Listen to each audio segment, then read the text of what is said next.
저는 30대에 접어들었지만 사실상 결혼에 대한 생각이 전혀 없었습니다.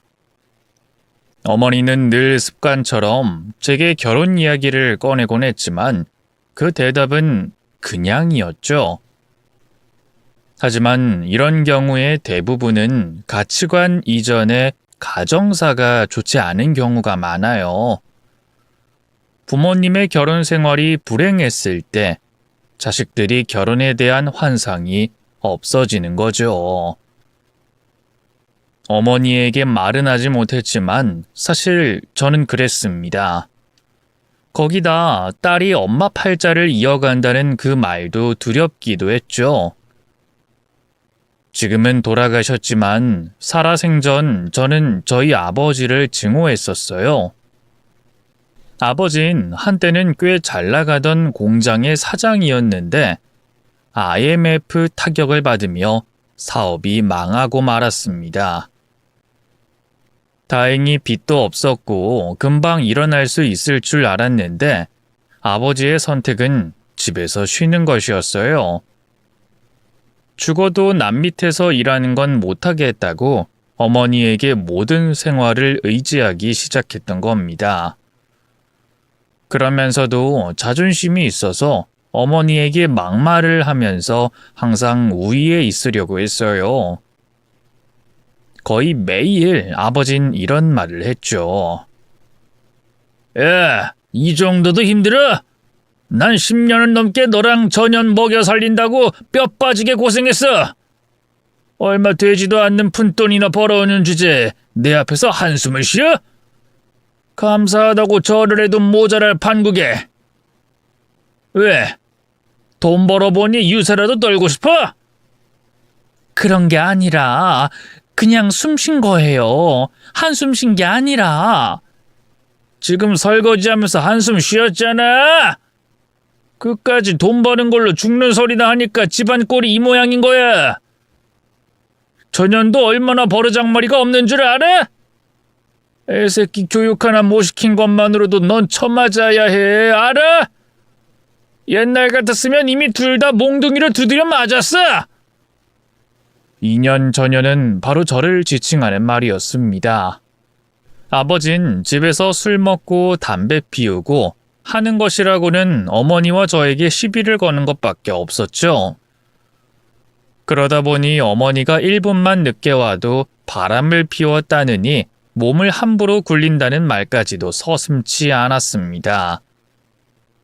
거기에 저에게는 돈 잡아먹는 귀신이라느니 술집에 팔아치우겠다는 말까지 했어요. 그때 제가 그런 욕을 들은 이유는 야간 자율학습을 하고 집에 늦게 들어왔기 때문이었습니다. 그렇게 제가 중학생인지 고등학생인지도 모르는 아버지의 횡포는 날이 갈수록 더 심해지기만 했죠.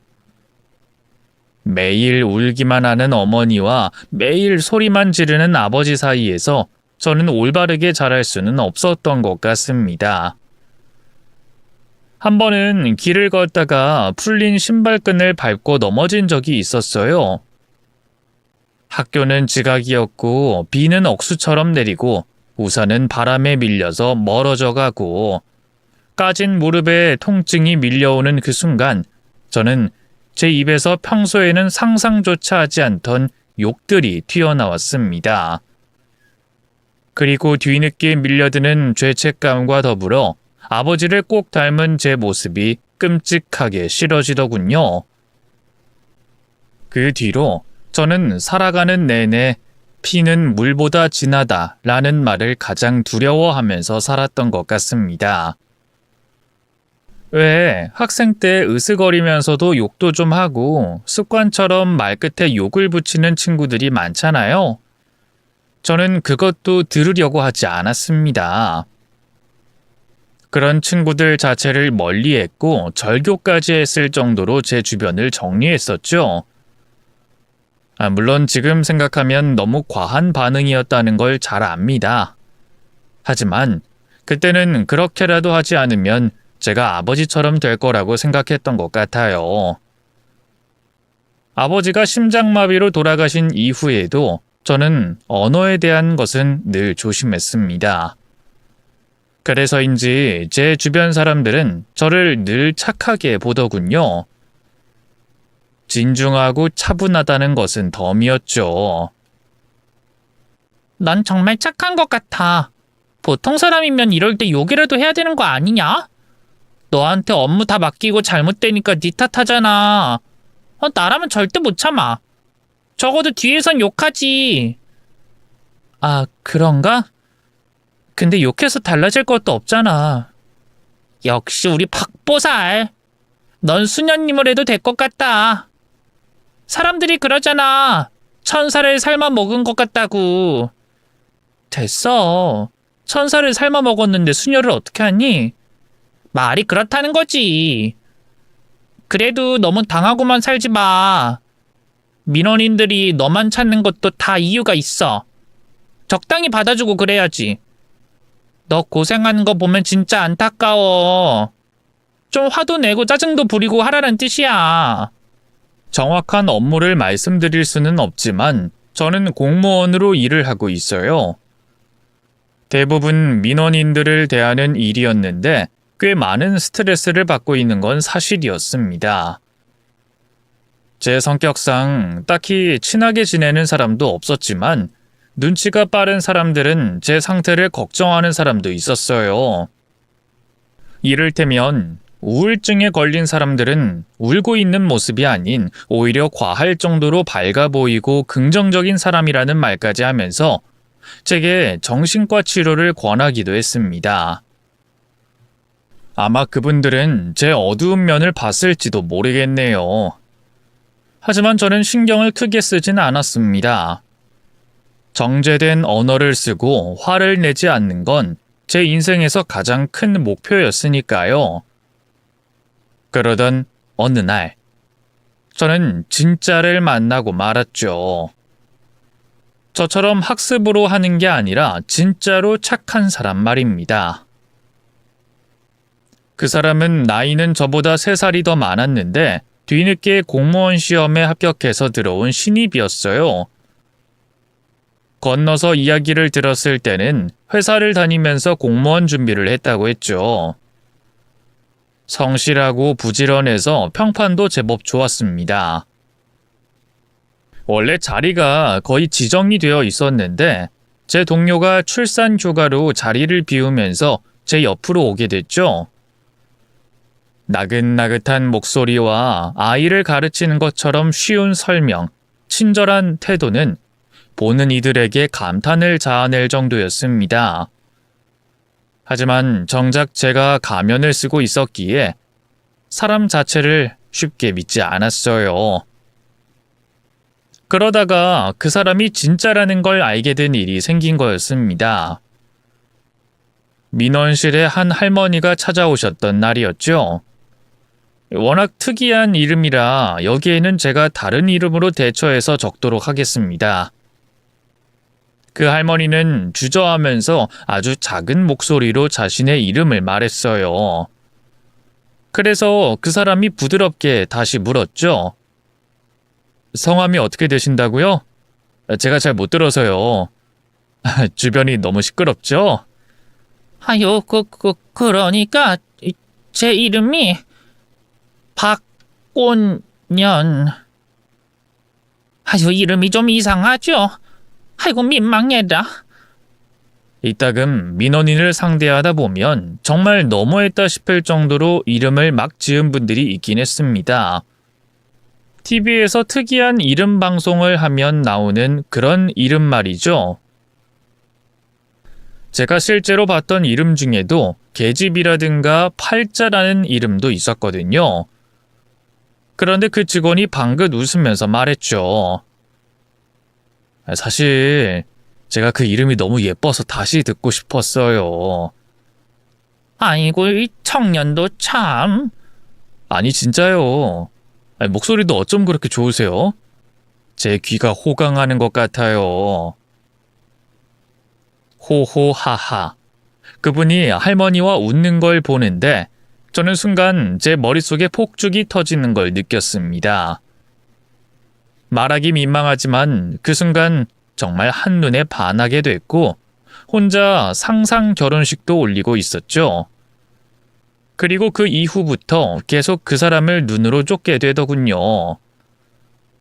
차분하면서도 뭔가를 판단할 때는 냉철하고 부드러우면서도 강한 성격이 보였고 더구나 누군가를 욕하거나 언성을 높이는 것도 없었죠. 뭔가 말하다 보니 스토킹처럼 느껴지는데 사실 저는 숨기지 않고 3개월 만에 고백을 직진했습니다. 하지만 보기 좋게 차였고 그 뒤에 짝사랑이 시작됐죠. 저 말고도 꽤 많은 사람들이 그 사람을 좋아했다고 알고 있습니다. 왜냐하면 어느 순간부터 그 직원이 남자를 좋아한다는 이상한 소문이 돌았기 때문이었죠. 때문에 주변에서 하나 둘 그 사람을 포기하기 시작했지만 저는 그렇지 않았습니다. 어차피 저는 외로움도 느끼지 않았고 결혼 연애에 대한 생각 자체가 없었기에 포기? 다른 만남? 그런 걸 할 필요도 없었기 때문이었어요. 사실상 이성을 향해 좋아하는 감정이 생겼다는 것 자체가 행복했습니다. 출근하는 게 즐거웠고 웃으면서 인사하는 게 삶의 원동력이 됐죠. 그래서 떠올리면 그 시간은 제게 고통이 아니라 너무 큰 설렘을 줬던 기간이었던 것 같습니다. 짝사랑만 3년. 누군가 보면 조금 소름 끼칠 수도 있고 혹은 미련하다고 한심하게 생각하는 사람도 있을 것 같은 시간이긴 해요. 하지만 저는 뭔가 대가를 바란 건 아니었습니다. 저를 받아주지 않는다고 화가 나지도 않았고 다른 사람과 만나더라도 아쉽지만 괜찮은 정도였죠. 마치 아이돌을 동경하는 팬이 된 느낌이었다고 해야 할까요? 그런데 이런 기다림에 보답을 받게 된 것은 정말 꿈 같은 일이었죠. 그때는 그 사람이 먼저 제게 고백을 했습니다.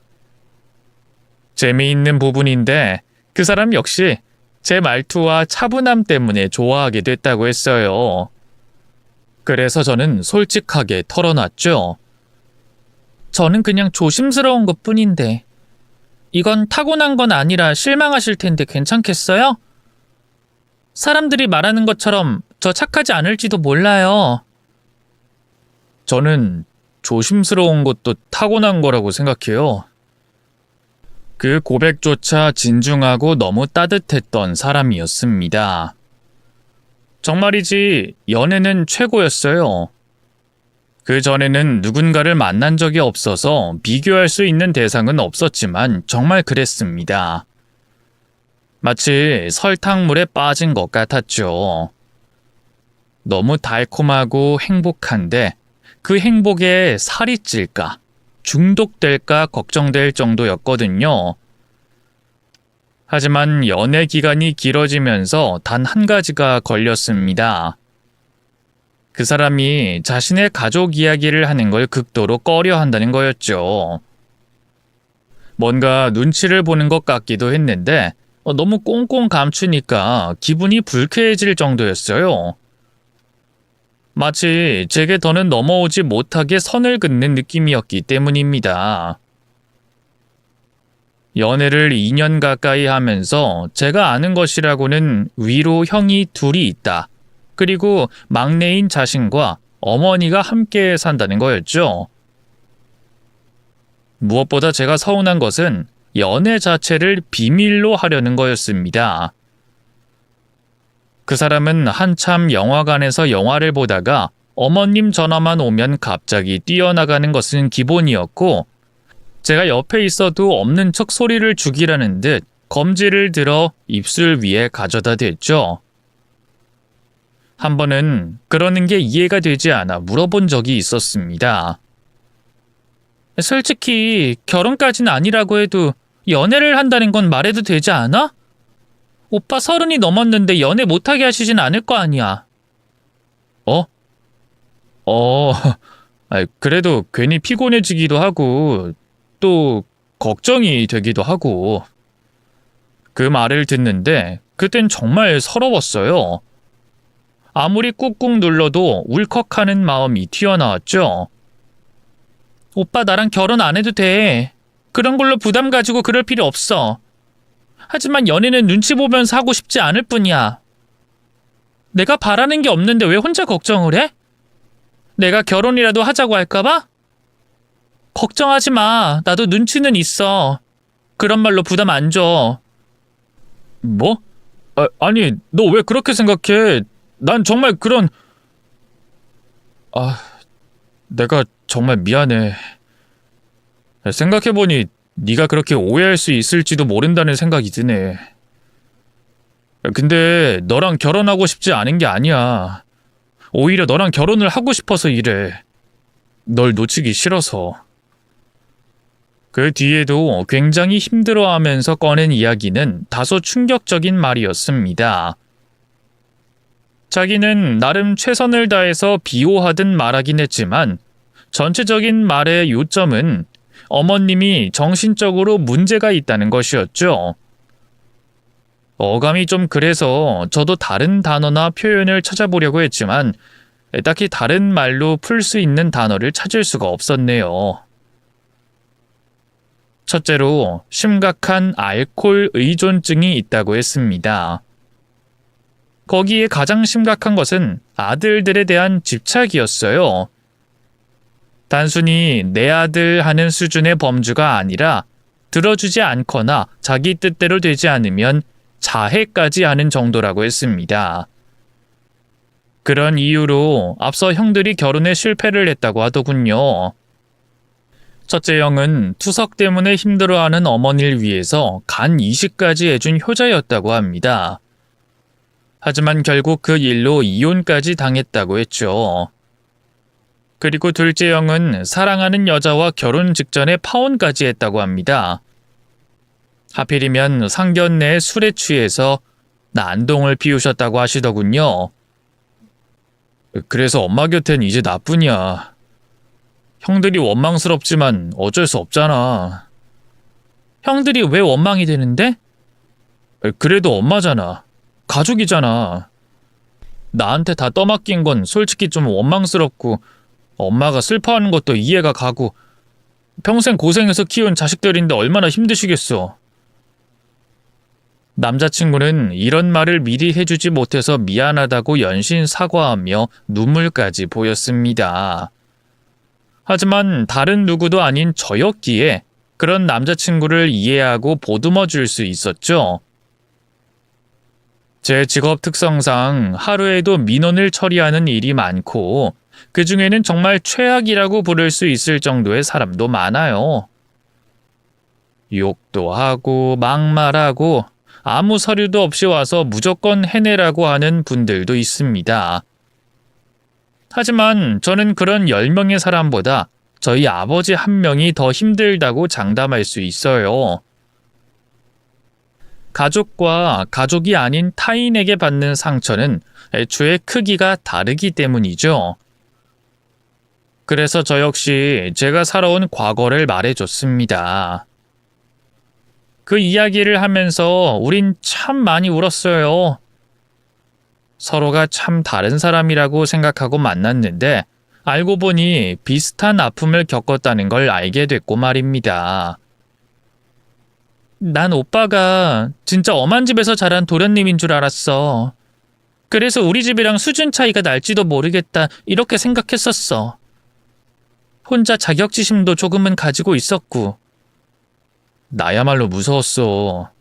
저렇게 딸을 착하게 바르게 키운 분이라면 우리 엄마랑 동등한 조건이었는데도 자식을 잘 키우신 분이라면 절대로 딸을 나한테 주지 않을 거라고 생각했거든. 나라도 그랬을 테니까. 그래서 애초에 나랑 만나는 것 자체가 너한테 최악으로 남을 것 같아서 나도 모르게 자꾸만 선을 그었나 봐. 정말 미안해. 우린 오해를 풀었고 그날을 기점으로 결혼 이야기가 오갔어요. 평생에 결혼, 연애 생각조차 없었던 저에게는 정말 꿈만 같은 일이었죠. 꿈같이 환상적이다 라는 게 아니라 정말 현실과 구분이 안 될 정도로 모호한 그런 느낌이었습니다. 그럼에도 저는 자신은 있었어요. 자랑은 결코 아니지만 욕이라든가 멸시는 이골이 나 있었죠. 아버지부터 시작해서 민원인들에게도 충분히 단련이 되어 있었기 때문입니다. 그래서 남자친구가 계속 걱정을 했지만 안심시켰어요. 걱정 말라니까. 그리고 내가 친절하게 하면 어머님도 분명 마음을 돌리실 거야. 그니까 그게 잘 되지 않아서 형들도 포기하고 연락 잘 안 해. 그래서 나한테 더 집착이 심해지기도 했고. 엄마 진짜 불쌍한 분이야. 진짜로. 그니까 네가 조금만 더 이해해야 될 거야. 앞으로도 바꾸기 힘들 거고. 응, 걱정 마. 알았어. 내가 잘할게. 응? 그 사람한테 잘 보이고 싶은 마음 반, 자신감 반으로 저는 그 이야기를 흘려들었던 것 같습니다.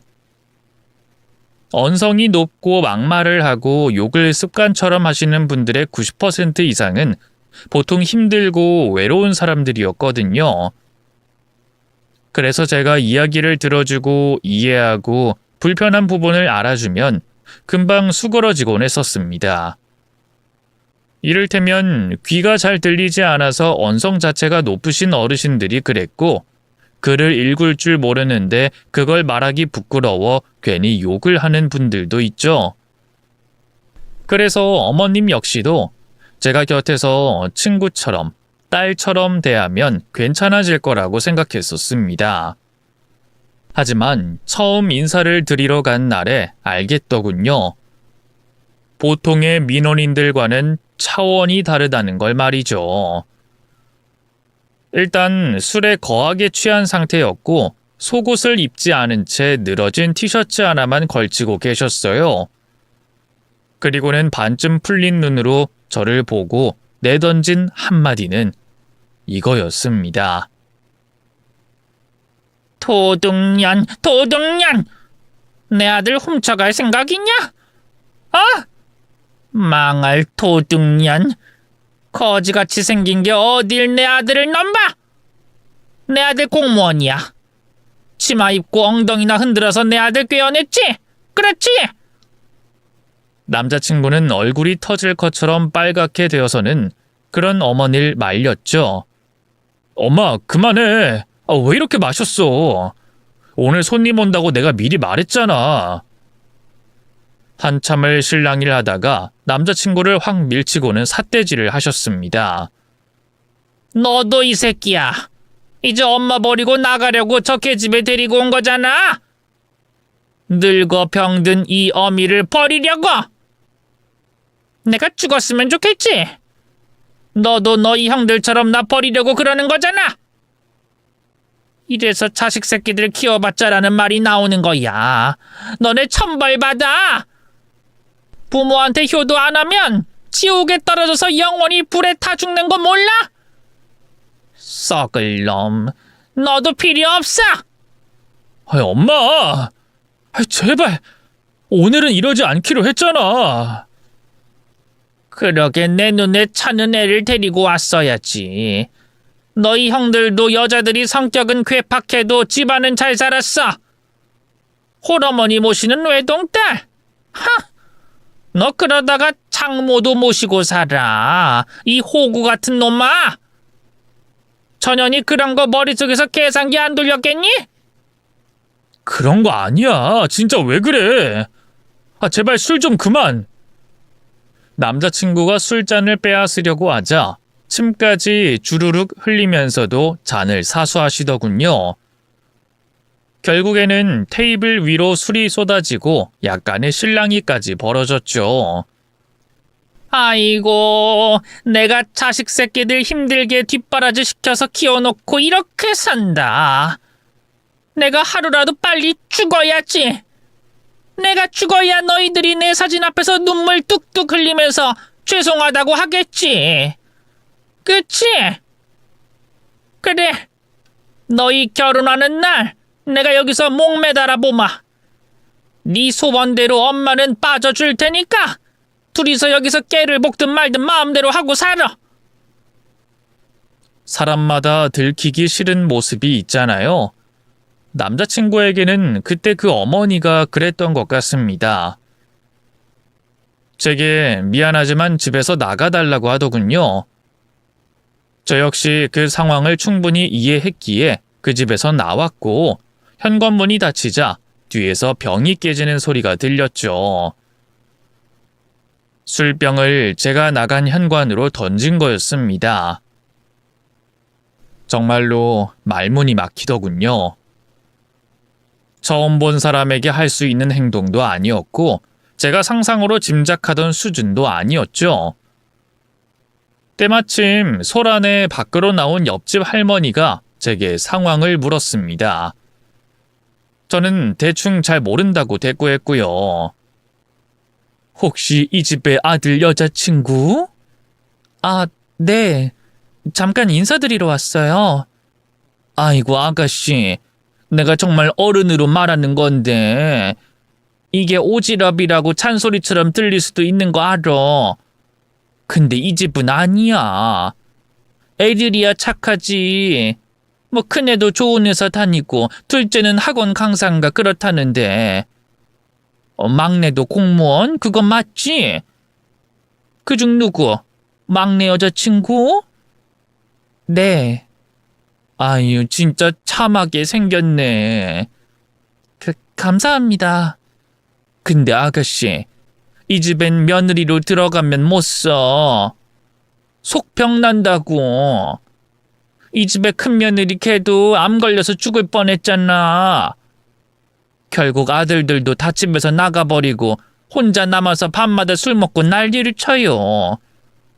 이 아파트 사람들도 새벽마다 죽어나고 한 번은 베란다에서 뛰어내린다고 해서 119 그래 119인지 112인지 그 경찰에 구급대까지 출동하고 그랬다니까.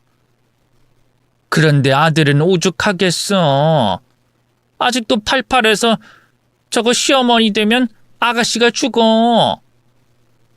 저런 것들이 또 살기는 얼마나 오래 사는지. 내가 딱해서 그러니까 그냥 모르는 척하고 도망쳐. 응? 저는 대답 대신 어색하게 웃었습니다. 보통이라면 그 말에 충격을 받고 헤어짐을 떠올렸겠지만 저는 오히려 남자친구를 더 지켜주고 싶었어요. 혼자서 얼마나 힘들었을까. 이 동네 사람들에게 몇 번이나 고개를 대신 숙였을까 하는 생각에 마음만 찢어졌죠. 다음 날 다시 만난 남자친구에게 저는 아무렇지 않게 행동했어요. 저기 인사드리러 가서 우리 엄마가 좀 놀랐지? 정말 면목이 없고 술 깨시니까 나한테 엄청 미안해 하셨겠다. 술 취하면 다들 그래. 그리고 막내한테 애정이 더 가서 더 그러신 거야. 나도 이해해. 나라도 오빠 같은 아들이 있으면 도둑이라고 했을걸? 나도 미치겠다. 예전엔 저 정도는 아니었어. 정말 괜찮아? 우리 엄마가. 나 진짜 괜찮아. 우리 아빠랑 비슷해. 봐, 나 놀란 기색도 없잖아. 그니까 미안하다고 하지 마. 나한테는 그런 말 대신에 고맙다, 사랑한다 이런 말만 해. 응? 덩치에 맞지 않게 고개를 아이처럼 끄덕이며 눈물을 삼키는 걸 보고 있으니 저는 더 힘을 내야겠다고 생각했습니다. 그래서 그 다음에도 또 찾아가고 욕먹어도 다시 또 찾아갔죠. 물론 저만 그런 것은 아니었어요. 남자친구는 저희 어머니한테도 더없이 잘했죠. 당시 저희 어머니는 청소 일을 하고 있었는데 꼼꼼한 성격 탓에 청소회사에서 직급도 있었습니다. 보통 아파트 입주 청소를 주로 했는데 남자친구는 주말이면 함께 청소를 하러 가기도 했고 끝나면 다 함께 고기를 먹으러 가거나 영화를 보기도 했어요. 정말 고맙게도 남자친구는 저희 어머니를 잘 따랐고 어머니도 남자친구를 무척 좋아했습니다. 하루는 어머니가 이렇게 말씀하시더라고요. 실은 너 사람 안 만나서 걱정을 많이 했어. 그게 내 탓은 아닐까. 그런 아빠랑 헤어지지 못하고 잡고 살아서 내가 널 망친 건 아닐까. 근데 이제 엄마는 마음이 놓여. 이유가 뭐든 저렇게 좋은 남자를 찾느라 늦은 거구나 하는 생각에 가슴 위에 올리고 있던 무거운 돌이 꽉 막혀 있던 게 내려가는 기분이 들어. 과정이야 몰라도 끝은 행복해서 엄마가 너무 좋아. 그 사람이 그렇게 좋아? 언제는 사람이 좀 무른 것 같다고 하더니 이제 좋나 봐? 그럼 말도 너무 예쁘게 하고 가식도 없고 부지런하고 그리고 무엇보다 널 유리처럼 대하잖니. 엄마는 그거면 돼. 널 아껴주고 소중히 대하는 거. 엄마는 그거면 행복해. 그런 사람이면 결혼하고 나서도 오래오래 행복했습니다 하고 결론이 날 거라는 걸 알거든. 무슨 동화책이야? 사람 인생이 뭐 다를 게 있니? 힘들고 고난도 있고 고비도 있다가 결국엔 행복해지면 그게 행복인 거지. 그렇게 말하는 어머니에게 저는 참 미안했어요. 저를 유리처럼 소중히 대하는 남자친구의 어머니가 저를 공처럼 뻥뻥 차고 있다는 말을 차마 할 수가 없었죠. 때문에 상견례도 괜히 뒤로 더 미루고 그랬습니다. 틈만 나면 가난한 청소부 딸년, 거지라는 말을 하는 사람을 예비 시어머니라고 데려가기 무서웠거든요. 남자친구에게도 더 시간이 필요하고 설득을 해보자고 이야기를 했죠. 이왕에 하는 결혼이라면 축복받는 결혼을 하고 싶기도 했고요. 그러다가 어느 날 낯선 전화번호로 제게 전화가 걸려왔습니다. 상대는 이혼했다는 첫 번째 형의 와이프였어요. 당황스럽기도 하고 정말 의외이긴 하지만 일단 만나러 나갔죠. 부스스한 머리에 아무렇게나 입은 옷, 수척해 보이는 얼굴로 전 남편으로부터 소식을 들어서 알게 됐다고 하더군요. 그런데 커피가 나오기가 무섭게 다짜고짜 제게 결혼을 하지 말라고 했습니다. 네? 그게 무슨... 일단은 도련님이랑 시어머니 사이부터 멀어지게 해야 해요. 내가 전 남편한테 물어보고 놀라서 달려왔어요. 지금 그 상태면 모시고 살겠다는 거잖아요. 맞죠? 근데 그게 사람이 할 짓이 아니거든요. 시어머니 겪어봤죠? 그렇긴 하지만 그래도 많이 외롭고 아픈 분이라 저를 마음에 들어 하진 않으세요. 하지만 그건 저희가 차차 설득해 나갈 문제라고 생각하기도 하고... 쿵. 그때 그 사람이 커피숍 테이블을 주먹으로 내려쳤습니다. 아픈 사람? 그 여잔 정확히 미친 거지 아픈 게 아니죠. 투석하기 힘들다고 멀쩡한 내 남편 신장까지 가지고 갔으면서 여전히 술 먹고 있죠? 그 사람 인간도 아니야. 그게 자기 친아들한테 할 짓이에요? 나도 애를 키우는 입장이지만 내가 죽으면 죽었지 내 자식 몸에 칼을 댄다고요? 근데 그 사람은 내 남편 강제로 다이어트 시키고 매번 투석하기 번거롭다면서 그렇게 졸랐어요. 신장 이식을 받을 단계도 아닌데 그저 술 좀 더 먹어보겠다고 그 짓을 했다고요? 아가씨는 그게 상상이 가요? 미친 알망구, 늙으려면 곱게 늙어야지. 제가 놀란 표정으로 있자 뒤늦게 사과를 하고는 차분한 어조로 이어 말했죠. 나도 처음 대면한 사람한테 이런 말까지 하기 싫어요. 하지만 그쪽이 꼭 나 같아서 그래요. 나도 그랬었어요. 착한 며느리, 좋은 사람. 효자 남편이고 심성이 워낙 착한 사람이라 그거 감내해 보겠다고 애쓰고 참아 누르고 그렇게 살았다고요.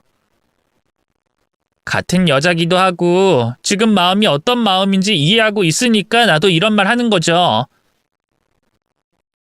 그분은 둘둘 두르고 있던 스카프를 벗어서 흉터를 보여주며 말을 이었죠. 갑상선암이요.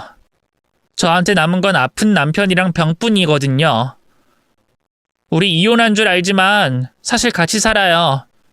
위장 이혼한 거죠. 이건 도련님한텐 비밀로 해줘요.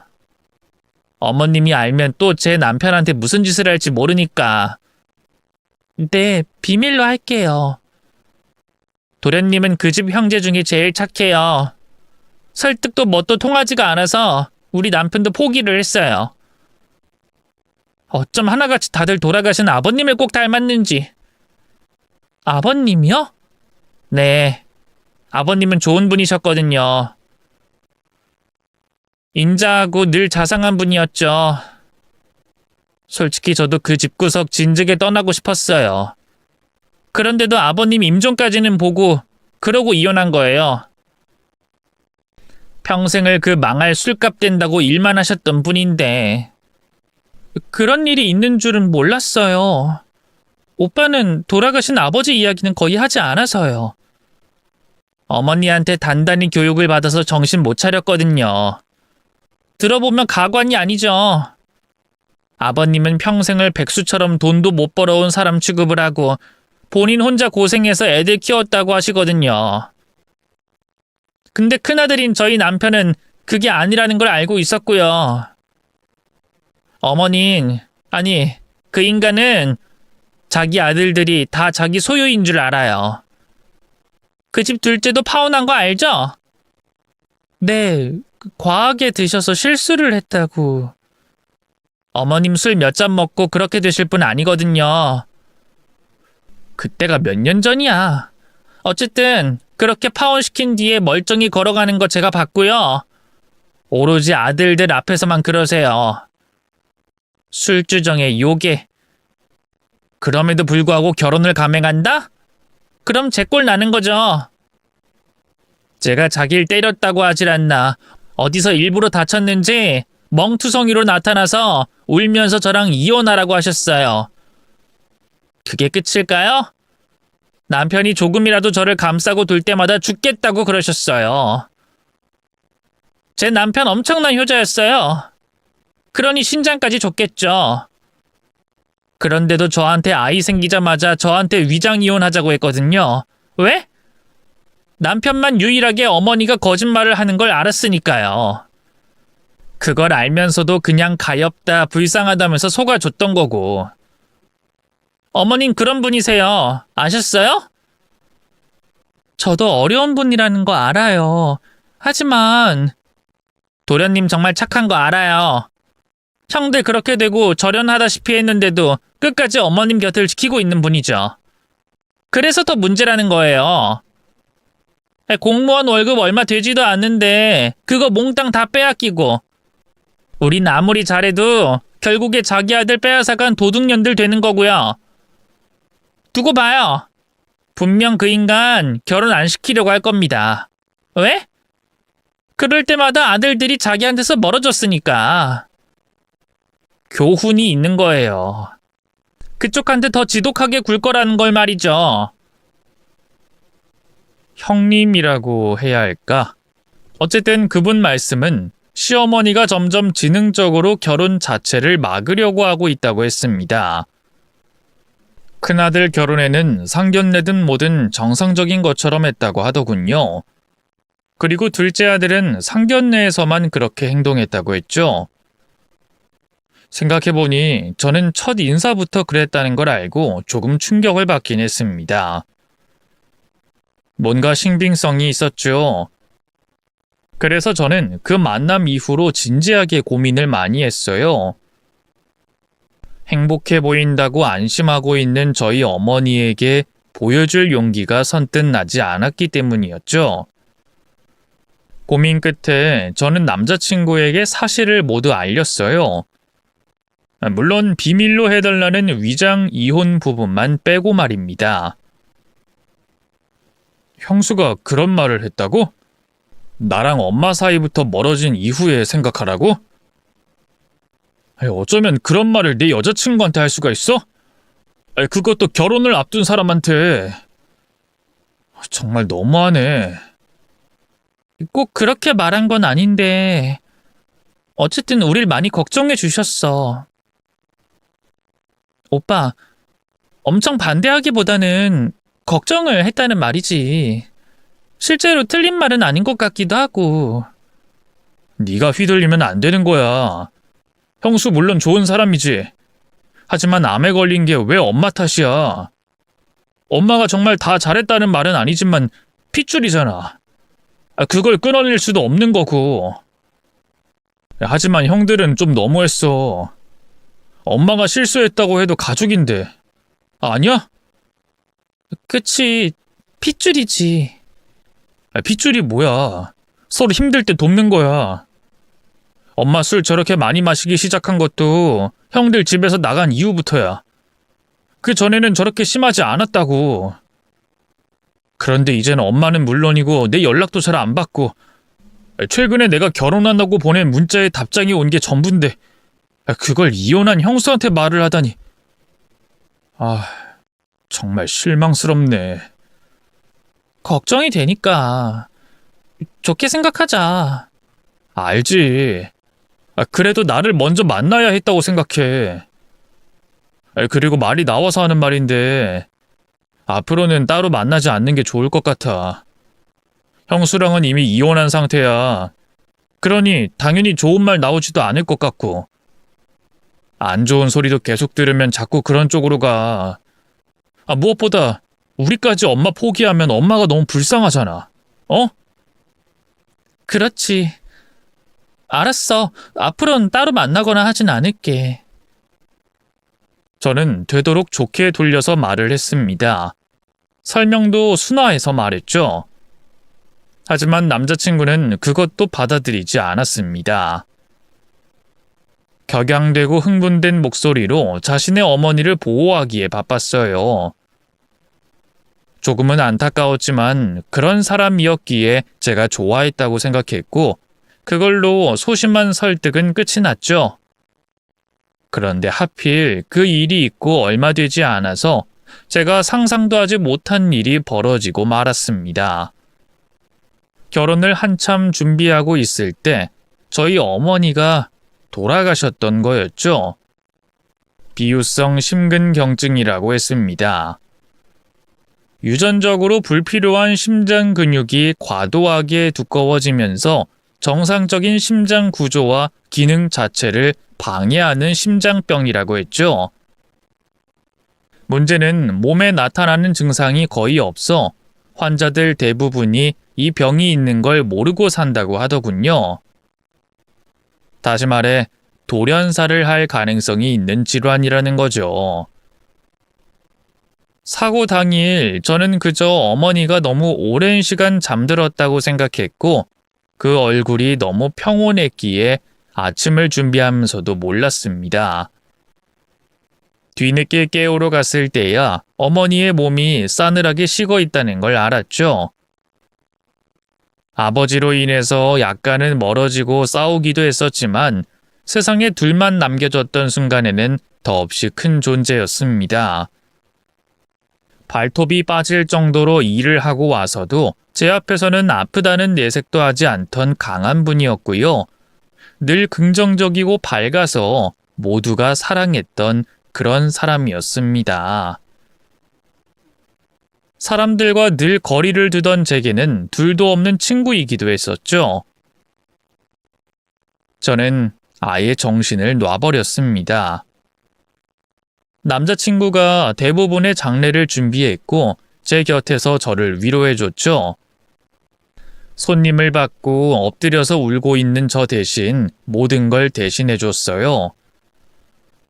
소식을 들은 남자친구의 형제들도 차례로 방문했습니다.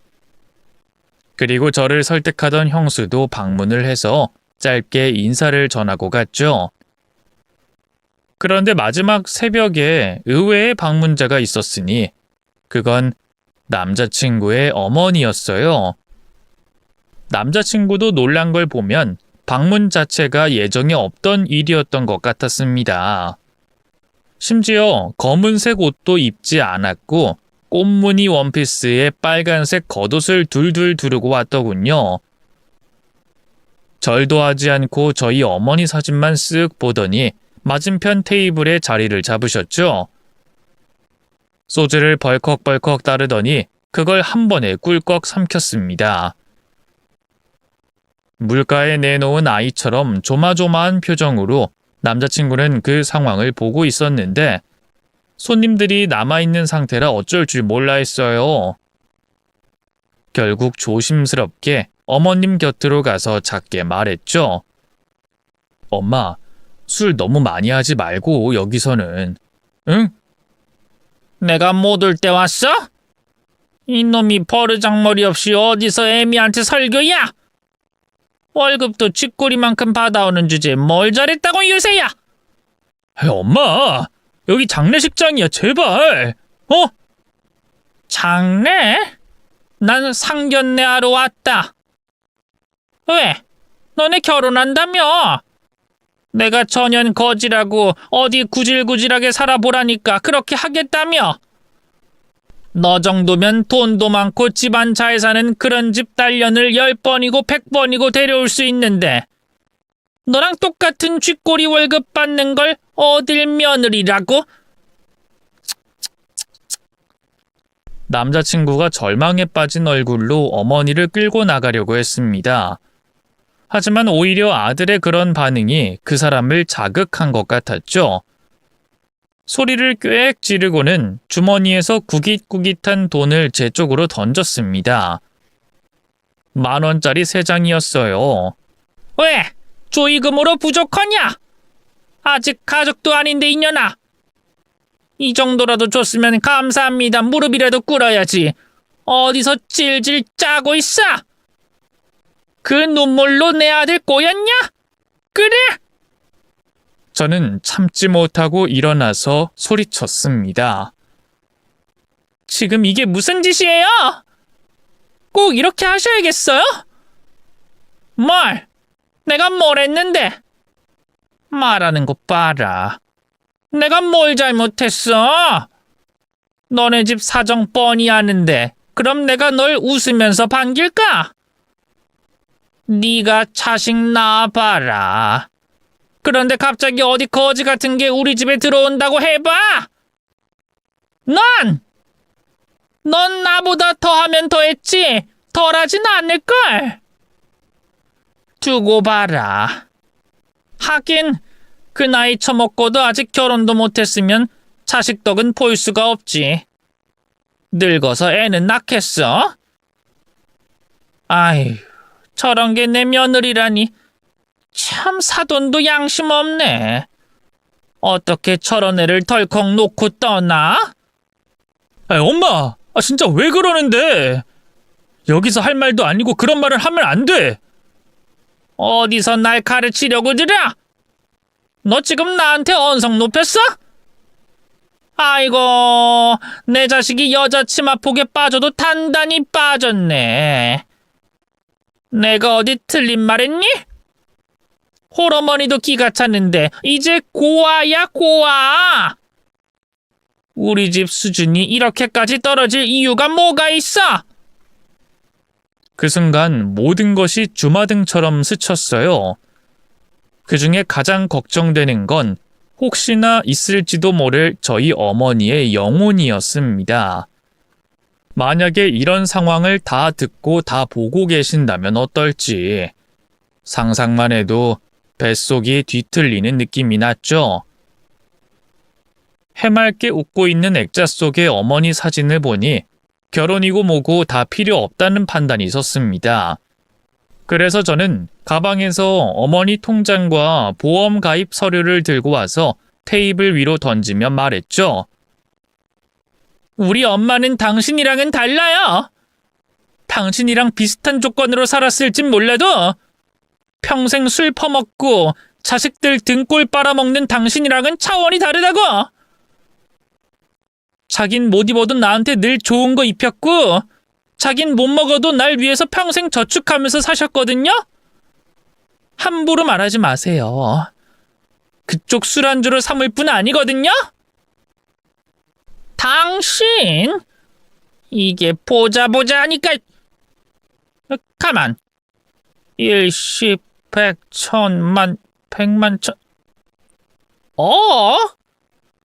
술에 취한 줄 알았던 시어머니의 풀린 눈은 그 증서들을 보더니 반짝이더군요. 엄마! 가만히 있어봐! 이게 다 얼마야? 청소 일한다면서. 이게 10억? 남자친구가 말리는데도 그걸 하나씩 뜯어보고 있는 걸 보니 기가 찼죠. 그런데 계산이 섰는지 갑자기 태도를 바꿨습니다. 너무 슬퍼서 자신도 모르게 그랬다. 상견례를 못한 아쉬움이 있었다는 핑계로 말이죠. 저는 서러워서 눈물을 흘리고 있었는데 계속 뭔가를 중얼거리더군요. 그리고는 갑자기 제 손을 잡고는 자기가 엄마가 돼주겠다는 말을 했습니다. 저는 얼른 그 손을 뿌리치고 차갑게 말했죠. 파혼할 거거든요? 그리고 제가 왜 그쪽을 엄마라고 해요? 왜 그래? 우리 제법 좋았잖아. 어머님 하면서 날 잘 따르고 했잖아. 응? 내가 오죽 속이 상했으면 장례식에서 이렇게 행동을 했겠어? 나 나름의 고통이 있었고 어쨌든 너 이제 세상에 혼잔데 우리 다 같이 함께 살면서 좋은 관계로 지내보자. 뭐 그런 거지. 그리고 내가 전에도 말했잖니. 내 아들들이 데리고 온 애 중에는 그나마 예의가 있다고 말이야. 네, 하셨죠. 저한테 미친년이라고 도둑년이라고 해도 웃어주니까 그렇게 말씀하셨죠. 그니까 돈도 제법 있고 호구 같은 며느리라 이제 와서 허락해주려는 심보라는 거 알겠거든요. 저기 아줌마. 뭐? 아줌마? 인연이 미쳤나? 아무리 내가 자세를 굽혔어도 그건 아니지? 방금 파혼했으니까 아줌마죠. 어쨌든 아줌마. 그렇게 살면 자식들 다 등 돌려요. 나중에 골방에서 혼자 죽고 싶지 않으면 앞으로라도 똑바로 사시라고요. 아셨어요? 뭐? 이게 어디서 눈을 똑바로 뜨고? 그럼 눈 감아요? 눈 감고 말하면 되나? 저는 눈을 반쯤 감고 나가라고 다시 한번 말했죠. 그러면서 3만 원을 바닥에서 주워 주머니에 넣는 신용을 했습니다. 그리고 잘 가라고 인사로 마무리했죠. 기괴한 비명까지 지르면서 제 머리털을 잡으려 했지만 남자친구가 단단히 방어하며 끝이 났습니다. 발인이 끝나고도 남자친구에게서 연락은 왔지만 저는 받지 않았어요. 너무 좋은 사람이라는 건 알지만 결국에는 둘 다 불행해질 결혼을 하고 싶지는 않았으니까 말입니다. 저는 근무지를 옮겨버렸고 아예 지방으로 내려와 살게 됐어요. 모르는 사람, 낯선 공간에서 적응을 하는 건 의외로 어렵진 않았습니다. 오히려 저를 모르는 사람이 많아서 더는 착한 사람, 좋은 사람이 되려고 하진 않았어요. 이따금 차분하다, 침착하고 심성이 곱다라는 칭찬은 받았지만 그때마다 남자친구의 생각이 나는 걸 제외하면 별탈 없이 살았습니다. 그런데 바로 얼마 전에 그 사람이 제 앞에 나타났어요. 파혼하고 2년이 지난 시점이었죠. 이전보다 훨씬 살이 많이 빠진 모양이었는데 저를 보더니 엉엉 울더군요. 40을 넘긴 커다란 덩치의 남자가 콧물 눈물 흘리면서 미안하다고 잘못했다고 하는데 저는 차마 그 사람에게 매몰차게 할 수는 없었습니다. 일단 진정을 시키고 이야기를 들어줬죠. 나 때문에 네가 힘들까봐 정말 잊으려고 했어. 근데 그게 쉽지가 않았어. 그래도 나 이를 악물고 견뎠어. 엄마가 아깝다면서 널 데리고 오라고 통곡하니까 더욱 그렇게 못하겠더라고. 그깟 돈 때문에 널 데리고 오라고 허락했다는 걸 보고 나도 질리더라. 아무래도 힘든데 네 이름만 부르고 우는 걸 보고 나도 힘들어서 술 먹고 늦게 들어갔어. 근데 엄마가 집에 휘발유를 부어버린 거야. 나랑 같이 죽겠다면서 내 몸에도 라이터까지 켜고. 어디 다쳤어? 오빠 어디 아파? 저는 그 말에 너무 놀라서 발작하듯 몸을 살폈습니다. 하지만 남자친구는 고개를 작게 저었죠. 아니야. 손에 기름이 묻어 있어서 엄마가 손등이랑 손가락을 심하게 다쳤어. 불은 바로 내가 껐고. 형들은 그 소식 듣고 엄마 화상치료 끝나는 동시에 정신병원에 입원시켜버렸어. 뭐? 요즘에도 그렇게 할 수가 있어? 예전에도 시도는 해봤어. 알코올 중독 치료받게 하려고. 근데 그때는 심각성이 낮다고 판단돼서 거부된 거였는데 가족들 동의하고 의사 소견서가 있으면 되는 모양이더라고. 아파트에 방화를 하려고 했으니 심각하다고 판단된 거지. 남자친구는 그때 형들과 만나서 자세한 상황을 알게 됐다고 합니다. 긴 시간 동안 쌓였던 오해도 풀었다고 했죠. 위장 이혼을 했던 큰형 부부는 다시 혼인신고를 했고 작은 형 역시도 여자친구와 헤어지지 않고 동거 중이었다고 하더군요. 거기에 상상도 못했던 조카까지 생겨서 더없이 좋아했습니다. 이야기 끝에 남자친구는 제게 다시 만남을 제안했어요. 너무 부끄럽고 쪽팔리지만 제가 아니면 안 될 것 같다고 했죠. 또한 무작정 곁을 지키고 받아준다고 가족에 대한 사랑이 아니라는 것도 깨달았다고 합니다. 설령 어머님이 병원에서 다시 나온다고 해도 돌아갈 생각이 없다고 확고한 마음도 드러냈죠. 그래도 내가 어머님한테 지른 게 있고 막말도 했잖아. 난 그게 조금... 오히려 난 그 모습이 마음에서 지워지질 않더라고. 착하고 순한 것도 너무 좋지만 누군가를 위해서 싸울 수 있고 언성을 높일 수 있는 사람이라는 게 너무 멋졌거든. 거짓말. 그때 나 눈물 콧물 범벅에 엄청 소리까지 치고 하나도 안 멋졌어. 그리고 오빠 어머님이잖아. 가족한테 그런 짓을 했으니. 정말 미안해. 아니야. 나 그때 느꼈어. 하나 둘 형들이 어머니를 떠나는 걸 원망하면서도 내가 따지지 못한 이유가 뭔지 몰랐었거든. 나조차도 어머니를 자랑스러워하지 않았기 때문이었어. 가엾고 불쌍한 사람이라고 말하면서도 그게 정확히 왜인지도 몰랐고. 근데 넌 아니었잖아. 넌 올곧은 눈으로 장모님을 자랑스러워했어. 그리고 진심으로 자신의 어머니를 존경했지. 그게 내 눈엔 너무 멋졌어. 나도 장모님처럼 그런 사람으로, 자랑스러워할 수 있는 사람으로 당당하게 네 곁에 있고 싶었어. 무엇보다 나도 네 곁이면 그런 사람이 될 수 있을 것 같았거든. 오빠는 말이 어쩌면 그렇게 예뻐? 내가 이런 것 때문에 거부를 못 하잖아. 결국 우린 그렇게 다시 만나게 됐습니다. 사실 결혼은 기약이 없어요.